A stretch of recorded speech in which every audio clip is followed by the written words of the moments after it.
Meus irmãos, graça e paz. Eu quero convidar você a abrir sua Bíblia na primeira carta de Paulo aos Coríntios, capítulo de número 7, versículos de 1 a 5. Nós estaremos dando sequência à série de mensagens Famílias em Perigo. Como foi anunciado, hoje seria o pastor Erickson que estaria pregando esse texto, mas o pastor Erickson teve uma indisposição na sua saúde ontem e pediu que nós pudéssemos substituí-lo. Então nós estaremos falando sobre o sexo no casamento, deveres e direitos, a partir da primeira carta de Paulo aos Coríntios, capítulo 7, versículos de 1 a 5. Deixa a sua Bíblia aberta nesse texto. Primeira carta de Paulo aos Coríntios, capítulo 5, versículos de 1 a 7.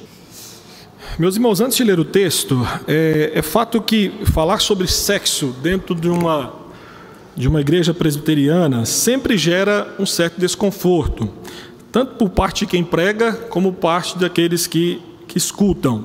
Mas, como disse Howard Hendrickson sobre o sexo, nós não devemos ter vergonha de falar daquilo que Deus não teve vergonha de criar. Além disso, nós não podemos ser ingênuos e pensar que todos aqueles que estão presentes aqui hoje na igreja, ou até mesmo aqueles que estão nos assistindo, acompanhando pela internet, não são bombardeados todos os dias com perversões e adulterações a respeito do sexo e a respeito da sexualidade. Então, nesse momento em que nós estamos, de certa forma, nos afogando nas águas da cultura que perverte a sexualidade, nós precisamos como que de um salva-vidas do ensino bíblico sobre o sexo e sobre a sexualidade. Nós precisamos que a igreja, dos seus púlpitos, abra a Bíblia e diga: este é o caminho seguro e santo da sexualidade. Andai por ele. Então, em um mundo que segue dando ouvido à voz tenebrosa da serpente, nós precisamos ouvir o que Deus fala a respeito do sexo dentro do casamento. E eu quero convidar você então a acompanhar a leitura do capítulo 7, versículos de 1 a 5, em que Paulo, escrevendo uma carta à igreja, essa carta provavelmente foi lida na igreja de Corinto, e Paulo não se furtou de falar sobre esse assunto. Diz o seguinte: quanto ao que me escrevestes, é bom que o homem não toque em mulher, mas por causa da impureza, cada um tem a sua própria esposa, e cada uma o seu próprio marido. O marido conceda à esposa o que lhe é devido, e também, semelhantemente, a esposa ao seu marido. A mulher não tem poder sobre o seu próprio corpo, e sim o marido. E também, semelhantemente, o marido não tem poder sobre o seu próprio corpo, e sim a mulher. Não vos priveis um ao outro, salvo talvez por mútuo consentimento, por algum tempo, para vos dedicardes à oração, e novamente vos ajuntardes, para que Satanás não vos tente por causa da incontinência. Meus queridos, o apóstolo Paulo, convivendo em uma sociedade tão pervertida sexualmente como a nossa, não se furtou de responder às dúvidas relacionadas ao sexo. No versículo 1, eu gostaria que você atentasse para o versículo 1. Como começa o versículo 1? Paulo começa: quanto ao que me escrevestes. Essa menção aqui que Paulo faz, aquilo que foi escrito pela igreja, relata de certa forma as preocupações que aqueles crentes de Corinto tinham a respeito desse assunto e enviaram então a Paulo. Essa carta de Paulo, então, é uma resposta a dúvidas, a questionamentos e a problemas que estavam acontecendo dentro daquela igreja. E a preocupação aqui, então, que Paulo, a partir do versículo 1, Paulo vai responder, diz respeito primeiramente ao celibato. Paulo aqui descreve o que era a preocupação daquele povo. Não é bom para um homem ter relações sexuais com uma mulher. Entretanto, o que nós vamos ver é que Paulo pega esse assunto inicial sobre a ideia do celibato e aplica ao contexto do casamento. Então, pela resposta de Paulo, nós podemos perceber que o tom vamos dizer assim, das dúvidas não era simplesmente a respeito do celibato. A ideia aqui por trás desse questionamento que as pessoas mandaram para Paulo era que, olha, Paulo, é bom por conta da perversão sexual que nós estamos inseridos, é bom até mesmo que alguém casado se prive de ter relação sexual com seu cônjuge.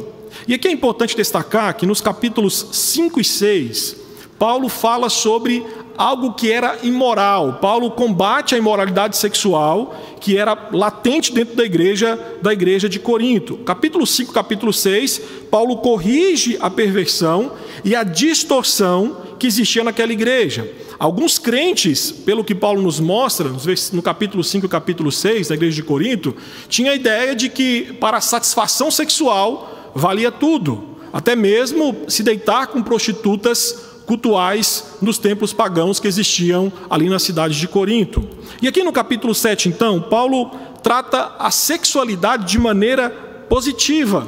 De certa forma, Paulo aqui mostra a beleza criacional e o propósito do sexo que foi criado por Deus para ser desfrutado dentro do casamento. Versículo 1, versículo 2 e versículo 5, Paulo nos mostra aqui a primeira característica que quero mostrar para os irmãos nessa noite sobre a questão do sexo no casamento. Paulo vai nos falar que o sexo no casamento é um dever protetivo. O sexo dentro do casamento é um dever protetivo. Ao que parece aqui, meus queridos, Paulo estava lidando com extremos, com dois grupos. Um grupo da igreja de Corinto defendia que tudo era lícito na prática sexual. E o versículo 1 demonstra que existia um outro grupo, que era o outro extremo, que era um grupo que estava preocupado com a perversão sexual, era um grupo que estava buscando a pureza sexual, só que estava olhando para o sexo dentro do casamento como algo ruim, e que era muito mais piedoso para um cristão, de certa forma, não ter relação sexual com o seu cônjuge.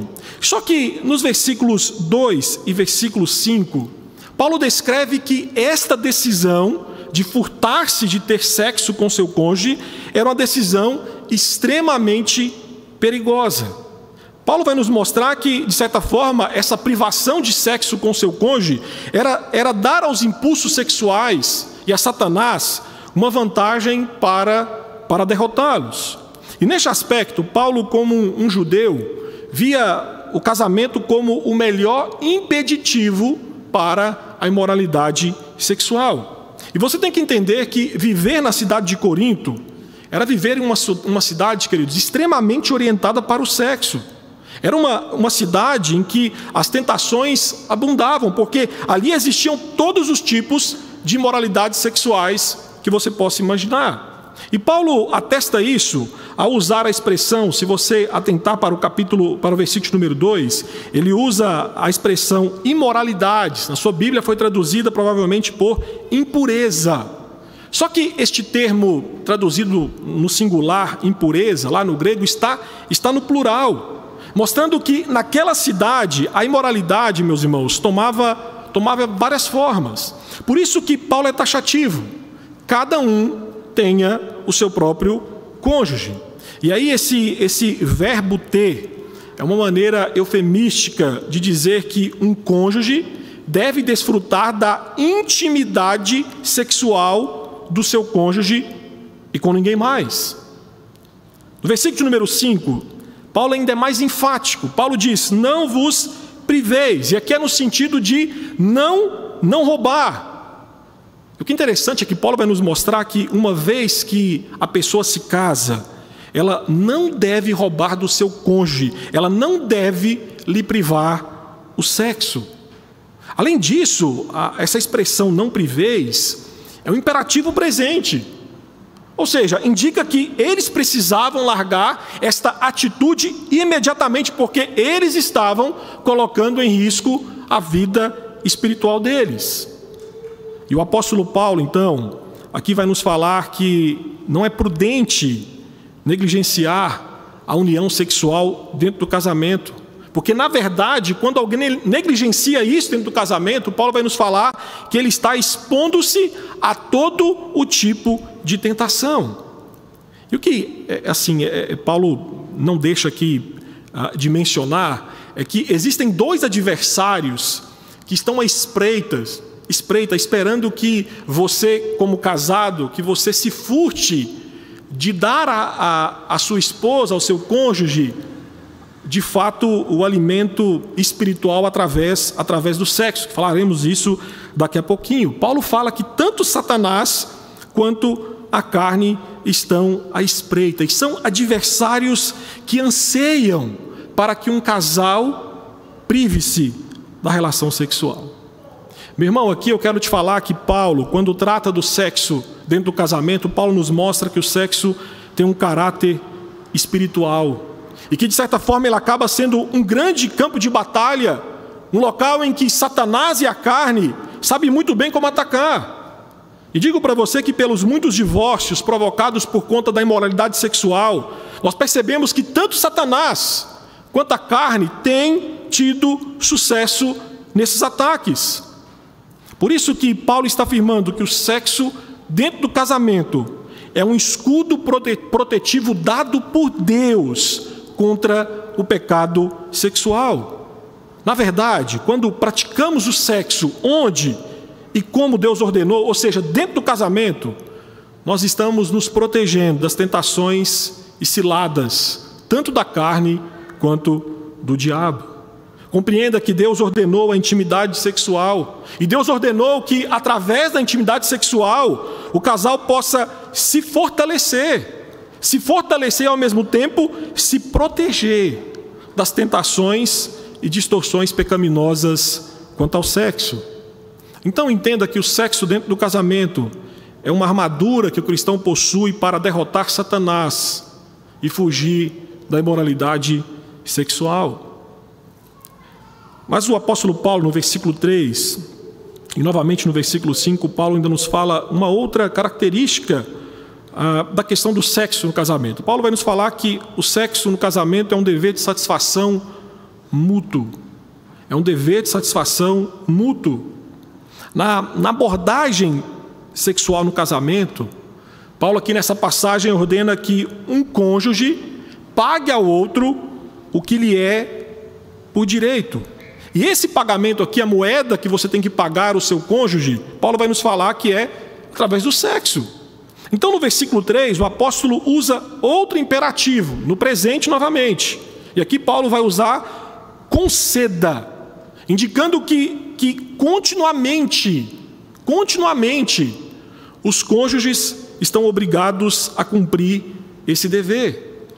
Além disso, a expressão devido, literalmente, refere-se a uma dívida de bens ou dinheiro. E aqui, figurativamente, se refere à obrigação dos cônjuges de terem relações sexuais. E esta ideia de sexo no casamento como dívida é reafirmada lá no versículo 5, quando Paulo usa a expressão não privem um ao outro. E aqui Paulo fala do sexo no casamento como algo que é devido um para com o outro, ou seja, o sexo dentro do casamento é um dever cristão mútuo, é uma dívida que temos para com o nosso cônjuge, em que cada um deve satisfazer o outro sexualmente, cada parceiro deve estar disponível para o outro. Então eu quero que você entenda que quando Paulo usa esses imperativos, Paulo não está nos deixando a possibilidade de pensar, olha, quem sabe eu vou cumprir isso. Não. Paulo está nos mostrando que o sexo é uma obrigação, é uma dívida sagrada mútua projetada por Deus para o bem de ambos os parceiros dentro do casamento. O sexo dentro do casamento não é apenas, meus irmãos, uma experiência emocionante para ser introduzido quando um dos cônjuges sente vontade, mas é, segundo Paulo aqui, uma obrigação espiritual, é uma obrigação moral. E ainda segundo Paulo no versículo 5, existe uma exceção para isso. Paulo fala que existe em algum momento, uma exceção em que um deve se privar do outro. E aqui no versículo 5, Paulo fala que se o casal, um mútuo consentimento, resolver voltar-se para o Senhor em oração, por um breve período de tempo, essa privação deve ser concedida. Só que Paulo fala, assim que esse período passar, volte o mais rápido possível a se oferecer um ao outro através da relação sexual. Então, dessa forma, um casal precisa entender que o sexo é um dever mútuo diante de Deus. É um dever mútuo manter uma atividade sexual regular dentro do casamento. Dentro do casamento, é dever de cada cônjuge satisfazer e ser satisfeito através da relação sexual. E nesta atitude de satisfação sexual, Paulo descreve o sexo como uma forma de serviço. No versículo 3, Paulo diz claramente: cada um conceda ao outro. O sexo no casamento é uma atitude de serviço, em que devemos servir ao nosso parceiro, dar a ele por causa dele, em vez de exigir aquilo que acreditamos ser nosso por direito. Paulo, de forma significativa, aqui enfatiza a importância de dar, em vez de receber. Na ideia de Paulo aqui, o sexo no casamento é conceder a outra pessoa. E no processo de dedicar-se ao prazer do seu cônjuge e dar a ele o mais pleno senso de prazer que você encontra suas próprias necessidades sexuais atendidas. E no versículo 4, então, o apóstolo Paulo finaliza essa ideia sobre a questão do sexo no casamento, nos falando que o sexo no casamento é uma renúncia do seu direito. No versículo 4, nós temos um paradoxo aqui. Paulo fala que cada qual tem poder sobre o seu corpo, no entanto, esse corpo não é seu. A lógica desse versículo é que antes do casamento, a pessoa exerce autoridade sobre o seu corpo. E aí Paulo, no capítulo 5, capítulo 6, Paulo já falou um pouco sobre isso. Você deve então, na sua situação de solteiro, honrar o seu corpo como templo de Deus, mantendo sexualmente puro. No entanto, quando a pessoa se casa, Paulo fala que aqui o seu corpo passa a pertencer com aquela pessoa com quem ele se casou. Então, no casamento, uma pessoa perde os seus direitos de exercer autoridade sobre o seu próprio corpo. E, de certa forma, em rendição, essa ideia de Paulo aqui, em rendição, entrega essa autoridade ao seu cônjuge. E esta autoridade mútua dos cônjuges sobre os corpos um do outro dura todo o casamento. E aqui tem um aspecto cultural importante, porque no mundo antigo, pensava-se e defendia-se que o homem tinha total autoridade sobre o corpo da mulher. E a mulher não tinha qualquer autoridade sobre o corpo do homem. Mas aqui Paulo mostra que para Deus, no casamento, o homem e a mulher desistem da autoridade sobre o seu corpo por amor e serviço ao seu companheiro. Aqui os cônjuges não são colocados em uma relação de hierarquia entre si. Aqui os cônjuges não são separados como uma unidade autônoma, onde cada qual faz o que bem entender com o seu corpo. Mas aqui Paulo nos fala de uma unidade orgânica. No relacionamento sexual, quer dizer, dentro do casamento, nós temos a submissão mútua, onde cada parceiro tem autoridade sobre o corpo do outro. E o princípio aqui é que eles devem renunciar aos direitos pessoais para atender às necessidades sexuais do parceiro. Então, no casamento, através do sexo, um cônjuge se entrega plenamente ao outro. E aqui, novamente, não é o ter, mas é o dar-se por completo ao outro. E dentro da união sexual no casamento fica evidenciado a autodoação para o bem do outro, de se render para o bem do outro. Na entrega de seu corpo para o seu cônjuge, em uma relação sexual, você não é exigente, mas você é servo. E você exerce o seu dever e, ao mesmo tempo, você se satisfaz, tendo o seu direito de autoridade sobre o corpo dele. Paulo é enfático aqui ao dizer que marido e mulher pertencem um ao outro, de tal forma que ambos desejam agradar um ao outro, como se estivessem agradando a si mesmos.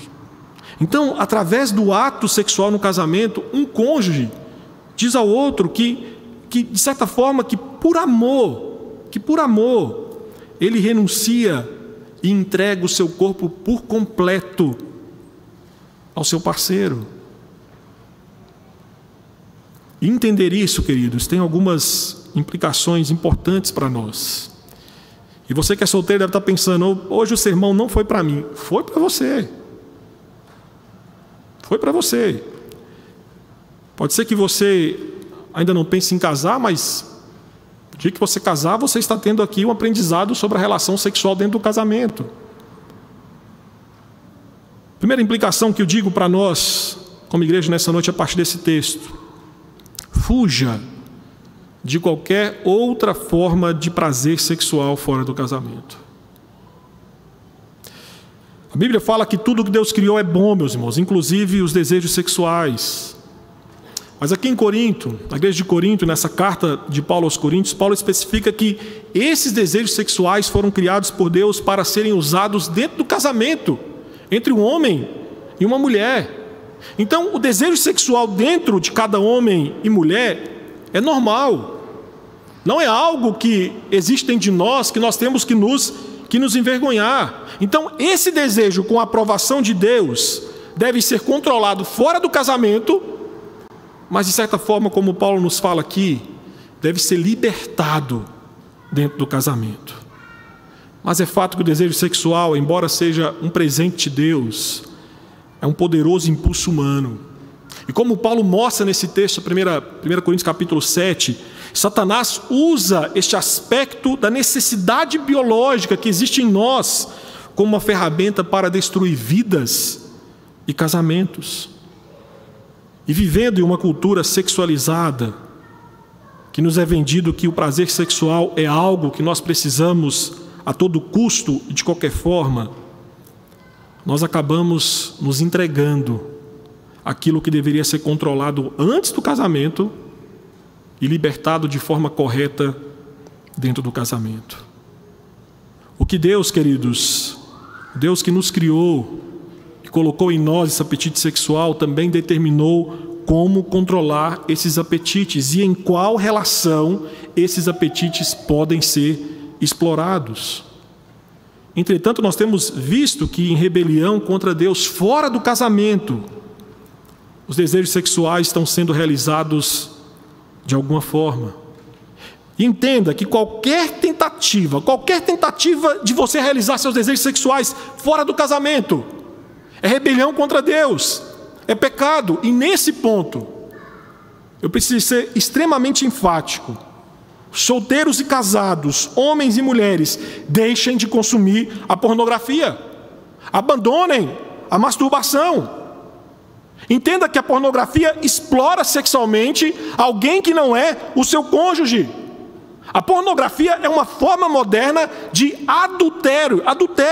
É uma forma moderna de fornicação no coração, como descrito por Jesus, lá em Mateus capítulo 5, versículo 28.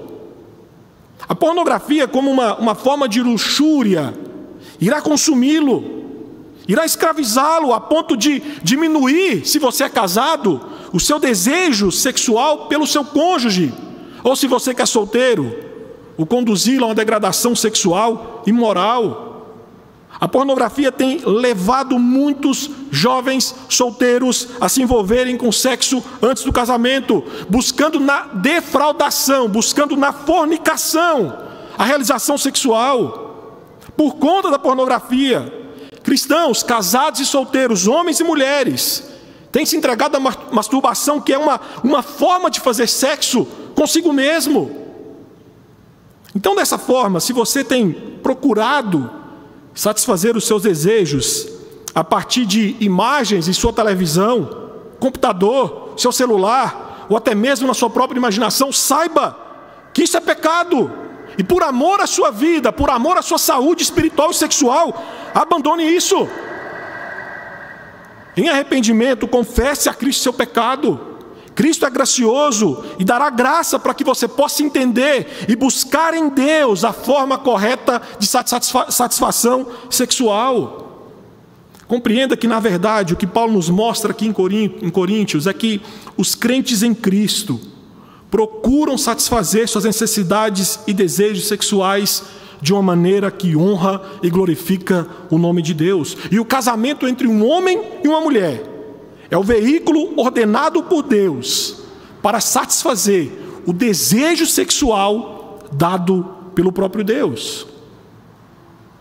Então, por amor à sua vida, por amor ao seu casamento, por amor a um futuro casamento, por amor à sua saúde física, espiritual, fuja de qualquer outra forma de prazer sexual fora do casamento. Uma segunda implicação desse texto para nós, e aqui especificamente para os casados: cumpra, através do sexo com seu cônjuge, o seu dever espiritual. Paulo explicou que o sexo é uma dívida sagrada, é uma obrigação que devemos aos nossos cônjuges, onde a retenção do corpo é um ato de fraude, é um ato de roubo. Por isso, não se assuste, mas no casamento o sexo é um dever cristão tanto quanto ler a Bíblia, orar, cultuar, evangelizar. Logo, deixar de pagar uma dívida sexual com o nosso cônjuge, Paulo nos mostra aqui que é pecaminoso. E não é exagero falar que a falta de sexo no casamento é um indicativo de sérios problemas espirituais de um casal. Pois a privação do sexo no casamento assume uma forma de infidelidade. É um descumprimento de uma obrigação espiritual e moral assumida com Deus e com seu cônjuge. Entenda que é extremamente pecaminoso, é imoral, quando um dos cônjuges assume a postura de congelar a relação sexual entre o casal, por motivações egoístas, por motivações rancorosas. Um dos cônjuges resolve dar um tempo nas relações sexuais. E não são raros os casos em que um dos cônjuges deixa de dividir o leito do matrimônio e passa a dormir no sofá, ou até mesmo dormir em outra cama, que não junto com a sua esposa ou junto com seu esposo. E o trágico é que um casal que passa por esta fraude no casamento não percebe que este afastamento piora, agrava as tensões no casamento. Não percebem que este distanciamento sexual apenas está abrindo o casamento, abrindo a porta de tentações e riscos espirituais e morais ainda maiores para dentro do seu lar. Paulo afirmou que o sexo no casamento está ligado a uma guerra espiritual e que Satanás e a sua carne buscam oportunidade para derrotá-lo. E como ratificou Paulo, uma das formas de proteger o casamento da imoralidade sexual é através do sexo entre os cônjuges. Por isso, marido, escute com atenção nessa noite. Você não tem o direito de dizer todas as noites: desculpe, querida, estou muito cansado. E nem você, esposa, tem o direito de dizer todas as noites: sinto muito, mas hoje estou com dor de cabeça. Casais, não usem atos piedosos, dores pelo corpo, o estresse do trabalho para cobrir problemas em seu casamento que os levam a evitar a intimidade sexual como casados. Por isso, para aqueles de vocês que são casados, entendam que esse dever também não deve ser cumprido de forma mecânica, mas a Bíblia fala que tem que ser de forma romântica e apaixonada. Em Provérbios capítulo 5, versículos 18 e 19, Salomão nos fala sobre esse amor arrebatador que o cônjuge tem para com a sua esposa ou vice-versa, ao cumprir o dever da relação sexual. Sem esse amor, queridos, conjugal romântico, o sexo no casamento está fadado a ser uma decepção. E o amor é a base do lar e o sexo é um dos meios de expressá-lo. Então a felicidade de um marido ou esposa em sua vida sexual tem um grande efeito na sua vida espiritual. O sexo saudável dentro do casamento é essencial para um lar feliz, para uma família abençoada. Casais felizes, lares realizados, têm o ato sexual entre os cônjuges como um dever moral e espiritual cumprido. E a última implicação desse texto, e aqui termino o sermão nessa noite. Entreguem-se um ao outro como Cristo se entregou pela igreja. A vocês, casados, e aqueles que caminham para um casamento, nunca se esqueçam disso. Entreguem-se um ao outro como Cristo se entregou pela igreja. Paulo ensinou que no casamento o sexo é uma forma de serviço no qual você reconhece que deu autoridade sobre o seu corpo ao seu cônjuge. E nenhum dos cônjuges tem autoridade absoluta sobre si. Cada um tem uma reivindicação sobre o outro para que no sexo, com um coração de servo, com um coração que renuncia, busque o melhor não para si mesmo, mas o melhor para o seu cônjuge. Por isso a relação sexual moldada e dirigida pelo Evangelho é uma entrega serviçal ao outro, onde nenhum busca os seus próprios direitos, mas procura servir e cuidar e satisfazer do outro. Perceba que aqui em 1 Coríntios 7, versículos de 1 a 5, Paulo trata o sexo no casamento como um ato de dar e não um ato de tomar. Paulo fala sobre se entregar sexualmente ao seu cônjuge como uma forma de amá-lo, como uma forma de servi-lo. E digo para os irmãos, uma das tristezas que tenho visto em muitos casais cristãos, é que são caracterizados muito mais por uma contabilidade de danos e perdas, do que por um sentimento de entrega e serviço. Não são raras as vezes que, em aconselhamento com casais que estão passando por conflitos, nós, pastores, e até mesmo outros irmãos e irmãs que aconselham casais em crise, escutamos: pastor, olha, eu abri mão da minha carreira profissional por ele. Ou às vezes: pastor, deixei minha cidade, minha família por causa dele. Pastor, eu me desgastei no trabalho para supri-la em suas necessidades. É triste falar sobre isso, mas o tempo inteiro nos deparamos com casais que, em meio às crises conjugais, revelam um coração egoísta, revelam a sua visão egoísta quanto ao casamento, revelam que sua entrega ao outro não foi serviçal, mas foi uma entrega extremamente egoísta. Compreenda que um casal que enxerga o casamento ou enxerga o sexo dentro do casamento como um comércio em que precisa ter lucro, ainda não entendeu que o casamento exige doação por completo. E neste padrão de serviço e autodoação, nós temos em Cristo o exemplo supremo. Cristo deu-se por sua noiva. Cristo entregou-se totalmente por ela. E é assim que Cristo ama a sua noiva, a igreja. Em sua obra lá na cruz, Cristo não reivindicou seus direitos sobre a sua noiva, mas voluntariamente os rendeu para o bem da sua noiva. Lá na cruz, Cristo rendeu, Cristo entregou o seu corpo totalmente em sacrifício e amor por sua noiva. O que você tem que entender, marido e esposa, é que temos através do casamento um retrato do relacionamento entre Cristo e a igreja. E tal como marido e esposa são fisicamente unidos, como se fossem um através do sexo, assim Cristo e a igreja estão espiritualmente unidos. Quando o marido, quando uma esposa desfrutam da união física juntamente com a harmonia espiritual, então este é um bom retrato de Cristo e da igreja. Porém, é verdade também que o casal pode até possuir essa união física, mas se está constantemente brigando, está constantemente mentindo sobre Cristo e a igreja.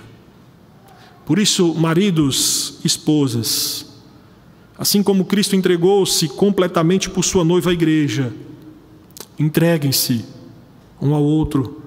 E da mesma forma que a igreja é feliz, que a igreja é realizada por causa da autodoação do noivo Jesus Cristo, assim são os casamentos em que os cônjuges replicam este padrão. Casados, com a ajuda e auxílio de Cristo, entreguem-se um ao outro. Divirtam-se juntos, alegrem-se, confortem-se um ao outro através da relação sexual. Saia daqui e vá para casa fazer sexo com seu cônjuge, e você estará assim glorificando a Deus e trazendo alegria e benefício para o seu lar.